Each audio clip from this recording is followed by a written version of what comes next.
Peace, and welcome to another episode of the Quranic Remedies, where we spend about 20 minutes exploring a page from the Quran together and seeing how we can apply the verses to our lives. And hopefully, with God's permission, it helps us heal our brain, body, mind, and soul.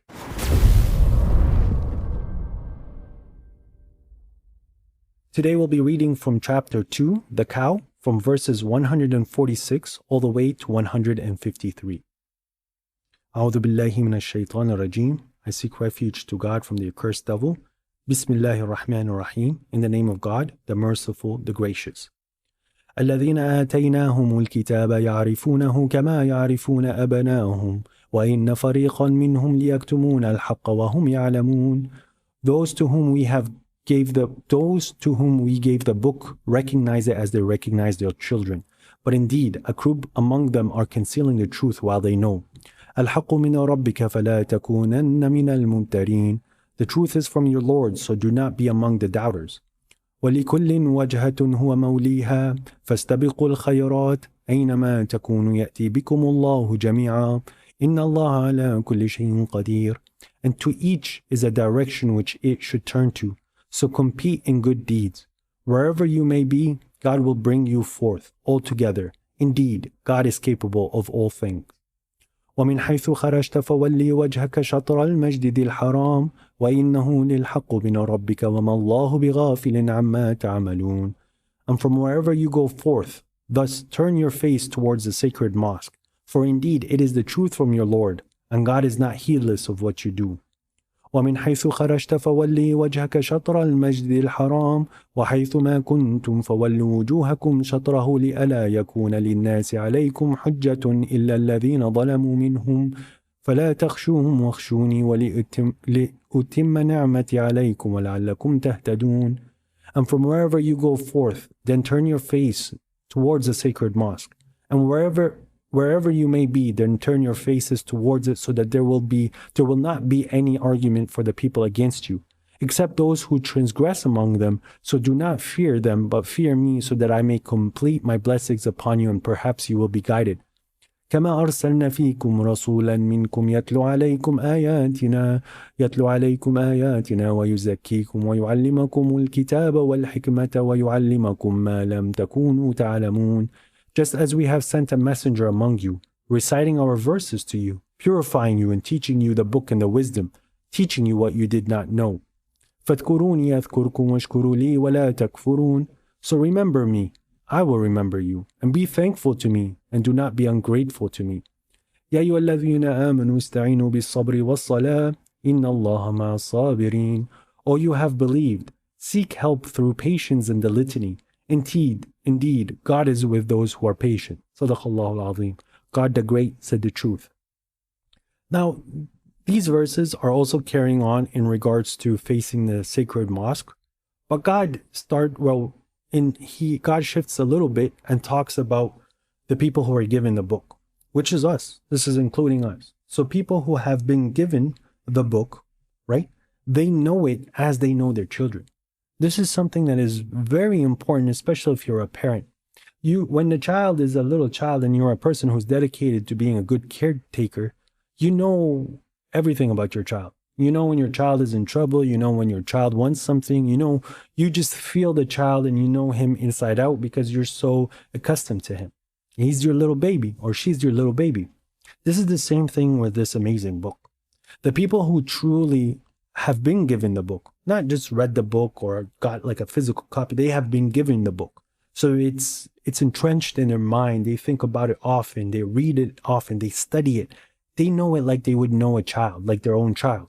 So if someone is presenting something like a verse saying, oh, well, God says that the or actions are by the intentions, you're going to say that's not in the book. That's not in the Quran. That's not something that I've heard. Yes, it makes sense. I understand what you're coming from, but that's not from the book. So you know the book and you know what's in it and what's not in it. But God is also sending a warning, which goes back to the episode where we were talking yesterday, where people become shy from other individuals or other groups because they're big in numbers and you seem like the outliner or someone who's technically an outcast to what they're doing. So people look at you differently and treat you differently. So some people opt to hide the truth and not say what is truly in the book It's just so that they don't either get persecuted or they lose their social status or they lose their friends and families, because they're giving credence to things that are not going to be really important for them on the day of judgment. When you know the book as good as you should know the book and spend time with the book, when you get a chance where something needs to be said, just say it. It's not about waiting for a response or going into a debate. This is something that's very important. It's not about going into a debate, finding the right response, and trying to convince the other person. Just do your part. You know what? That's wrong because God said this.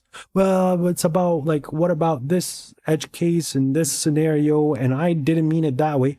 You just do your part and you let God take care of it on the day of judgment. You said what's in the book. You expressed what the book said. The person wants to debate, just calmly say peace and leave the conversation or change the conversation at this point. But don't recognize a problem or recognize a situation where there's a verse already in your mind about what's going on, and then you hide it just so that you don't want to be involved. Even if it's a bunch of strangers and you're overhearing a conversation, God is the one who's allowing you to overhear that conversation. There's absolutely nothing wrong with you being like, hey man, God doesn't like those that are transgressing, and you're transgressing in the way that you're talking to him. So just be aware of God and just calm down. Well, it's none of your business. It isn't my business. I'm just trying to help you so that on the day of judgment, you're on trouble, but you're free to do what you want. Have a nice day. So this is a very easy example on what I believe when God is saying that like some people are concealing the truth, yet they know the book very well and how to apply it to even people that you don't know. Now God says, الْحَقُّ مِنْ رَبِّكَ فَلَا تَكُونَ مِنَ الْمُمْتَرِينَ. This is the truth from your Lord. There's no doubt. God is literally telling you he's going to help you. God is saying that those that strive in his path, God is going to give them an exit. God's going to help them. God is going to give them a way. So don't worry, even if it's against government officials, even if it's against the police, even if it's against the people of authority, even if it's against your parents. If there is the truth that needs to be said, you say it. You don't need to enforce it. You don't need to argue. You don't need to debate, scream and shout and get into a fight. All you need to do is just say the truth, and however people handle it, that's how they've been programmed. And if God doesn't allow them to get guided with the words of God, then that's on them. Now, the next verse, God's saying, وَلِكُلِّ وُجْهَةٍ هُوَ مَوْلِيهَا. Now, here, I believe Baba Shuaib or Shuaib Abdullahi, who translated the Quran here, he's saying that to every person, there's a direction which they should turn to. Which what I'm trying to understand is that everybody has a destiny. Here, I would also understand it as, I would interpret it that for every direction that God is the wali, God is the one who is in control of it, or God is the one who is overseeing it. Any path you take, God is the one who is dictating what would happen. He is the one who is deciding what would be the outcome and what wouldn't be. Even if your path is evil, he is the one who understands it inside and out, and he's giving you what you deserve in that moment. Whether it's a positive outcome or a negative outcome, in the end of the day, on the day of judgment, since you chose to take an evil path, it's going to be a negative outcome. But the beautiful part about this verse is a lot of people here, including myself at certain times in my life, we were at a standstill wondering what should we do next? Like, what would God want us to do now so that we could help in the mission of God and serve God the way that he wants? But I'm at a crossroad. I don't know what to do. I don't know what path I should take. So give me a path, God. And then you don't find that your dua is really being answered. It seems like you're still at a crossroad and you really don't know what to do. Because the beautiful part is it's technically your decision. It's your choice. What is the way that you want to serve God? And whatever path you take, God is at the end of it. God is there and he's going to assist you. So you could sit there and say, God, I want to start feeding homeless people. This is the path that I want to take. But I need a job. So you start looking for a job. You start looking to trying to apply yourself so that you would get the resources that you require so that you would find to feed homeless people. And then you find that God is assisting you on the way so that you could really build for your hereafter because God has accepted from you this dedication. But after you've moved into this path and then you find a path where you feel like you could even dedicate more to God and you change the path and you change the direction, God is still also your wali there. God is going to help you if it's a path that's going to bring you closer to God. What I'm trying to say is that sometimes you need to take the first step. And the step should be in reward in a way so that you are competing in good, so that you're doing good. And whatever path you take, you rest assured God is with you. God is going to be accepting of any good that you do. If it's not a path for you, God will make it clear to you as well. But if you are a person that believes that these signs and whatever is happening in the world in front of you is exactly by the hands of God, if it does not seem like it's smooth sailing either from the get-go or during the whole ordeal, maybe this is not the best path for you, because it's going to end up in a way that you're not going to be, you yourself wouldn't be accepting of it, let alone God being accepting of it. So God is warning you that maybe there's something that's better for you, but then you're still supposed to take the first step. Now, God is the first and the last. So technically, whatever step you choose and decided, it is a programming that God has already instilled in you.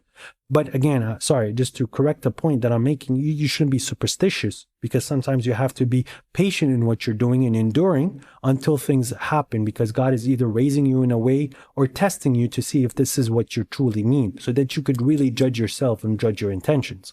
But with that said, God is the first and last. So whatever decision you're personally taking, you've been programmed to take that decision. God knows you very well. If you're a good person, God is programming you in a way so that you would make decisions that will improve the lives of people and improve this world. Because as a believer, that is your mission. That's why you're here.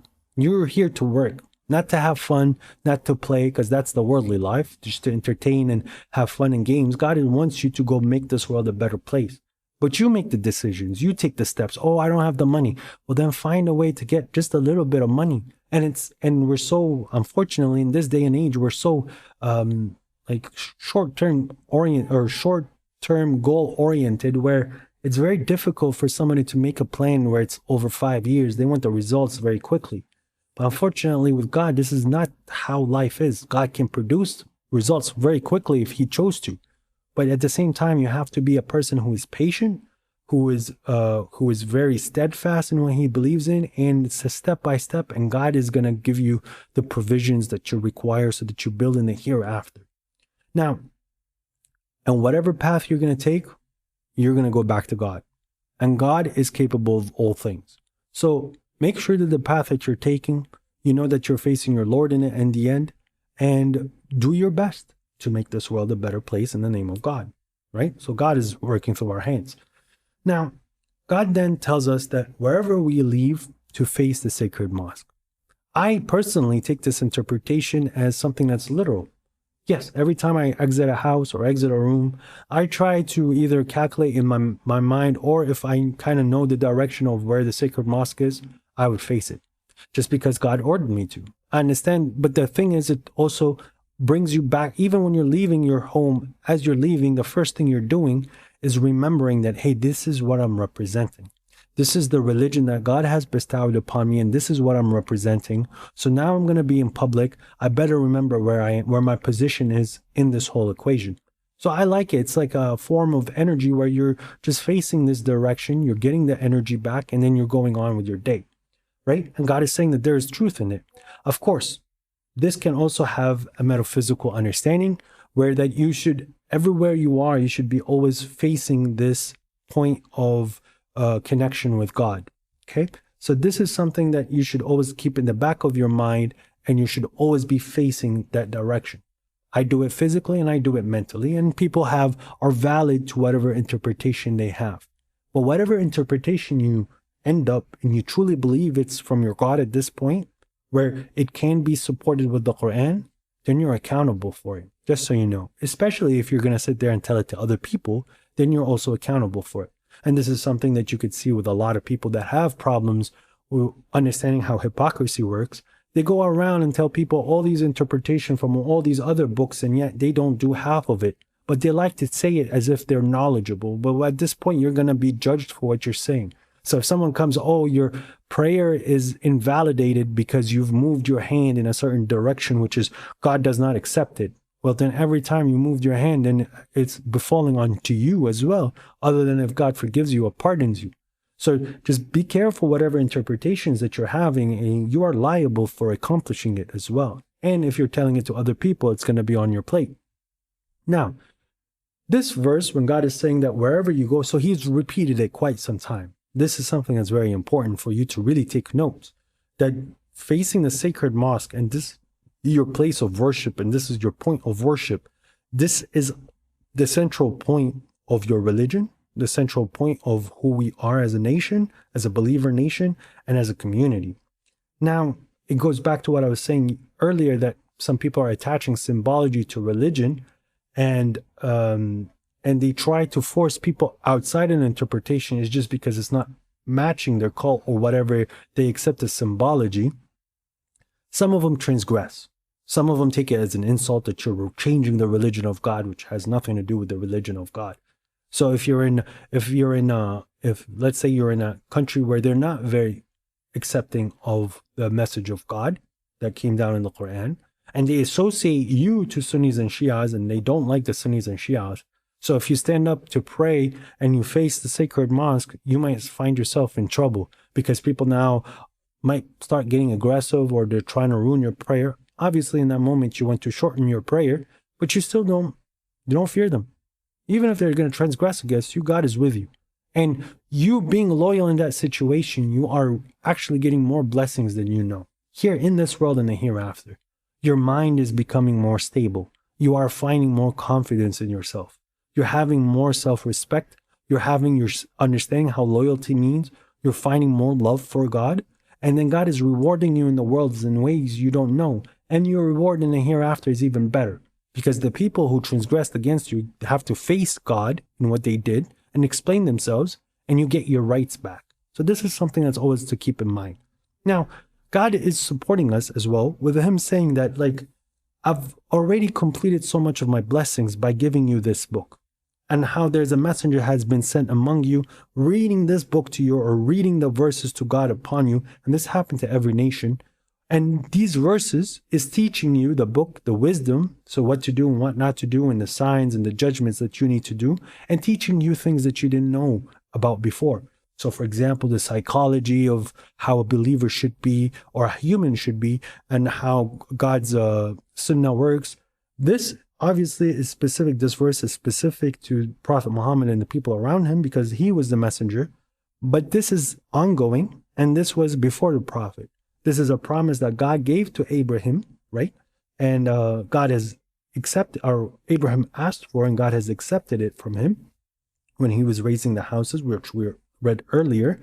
And this is a major favor from God. For us to sit here and go through trial and error. Imagine if we have to go through trial and error every time we were born to understand how mathematics work. We wouldn't have so much progress. Because then everybody's in discovery mode every time they're born, trying to find what the answers are.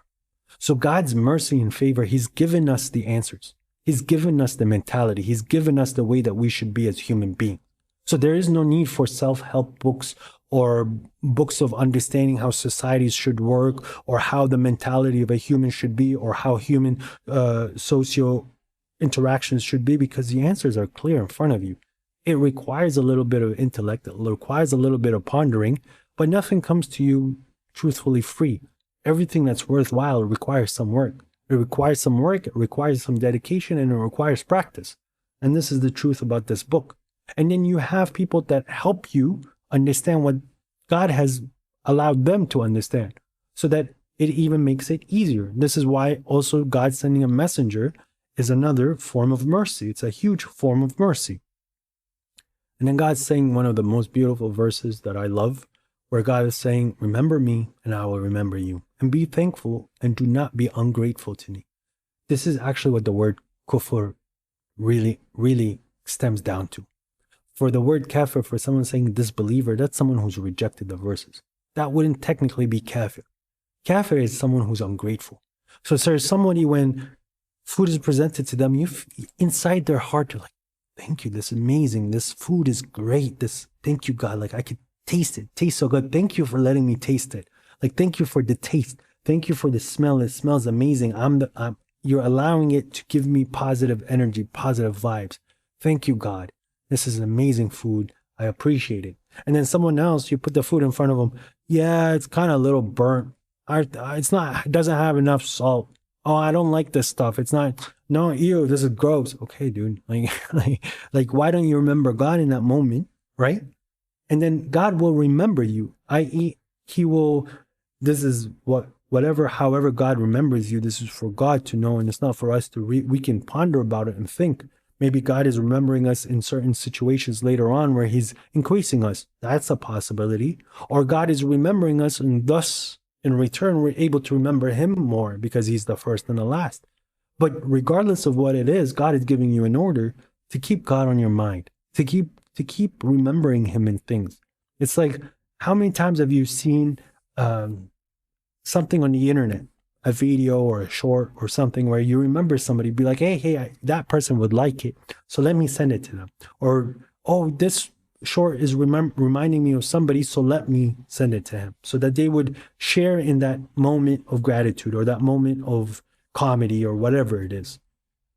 But why don't you do that with God?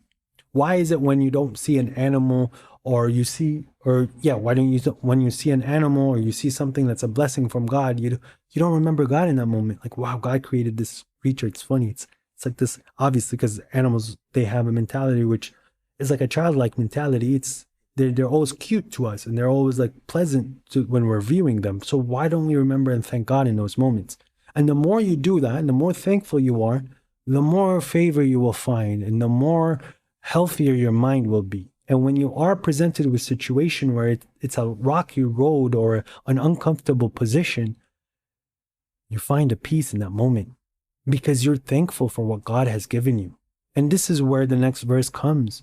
Like, for you to truly be thankful, you do have to show what sabr is. Sabr is more than patience. It's holding on to a rope no matter what, and you're happy about it. Because this rope is going to get me to a place where it's an amazing place. And I love holding this rope because every time I've held on to this rope, whatever is happening around me, it didn't affect me. This is my safety ground. Yes, I can get hit from the wall here. It can like get blown away in the wind for a little bit. It might be bumpy, but me holding on has always worked in my favor. So this is where the prayer helps, and being sabr, because at the end, it gives you more remembrance, more awareness of God, and more thankfulness. And without thanks, what are we at that point? Because if we're not patient and we're not giving thanks, what are we at that point? We're just people that are being hypocrites. We're lying to ourselves, and you can't lie to God. So this is where those people that say, well, I feel like I'm saying a lot of dua, but it's never answered. It's because you're not being honest. You're not being thankful. You're not being grateful for what you have been given. Well, how am I going to start being grateful and thankful? Pray. Remember God. Be patient. Things are not solved overnight. Just because you didn't get it your way from the first time you made a prayer, it means you're not doing something right. There's a nice example that I love from the Gospels, where they allege that Jesus said that there's this old lady that she wanted something from a judge. So she kept knocking on his door until he finally opened. And I truly believe that with God in a sense as well, where you might want something from God, but you really have to say it from your heart. You really have to be honest in the way that you're doing the dua in that moment for it to be answered. I'm not saying that God answers whom he wants, whoever he wants. But personally, I feel like when something is bothering me, until I get to a point where sometimes I'm crying just because either out of shame or out of like desperation, while I'm still being patient. But then when I'm able to speak from my heart, I feel like God has helped me in that moment. And then it transpires or manifests however God wants it to manifest. And then, subhanAllah, the human quickly forgets the favors and the things that God has helped them with. But I have a book that I'm going to read on the Day of Judgment where I'm going to keep smiling and laughing and remembering and crying again to God for saving me in those situations. For me, he's my best friend, and I hope you can find the reason why he is your best friend, why everything around you is amazing because he's here. And all these people that are ungrateful for whatever God gave them, it's because God gave them a lot. God gave them so much blessings that they forget that it's a favor from God, and while the others are just jealous or envious because they don't have enough. Unfortunately, the world is a very weird world in this day and time, or this age, is because they forgot God. This Quran and the mentality that the Quran gives us is enough as a solace. And with that said, hope you guys are enjoying these. Assalamu alaikum wa rahmatullahi wa barakatuh. Peace and blessings upon you all.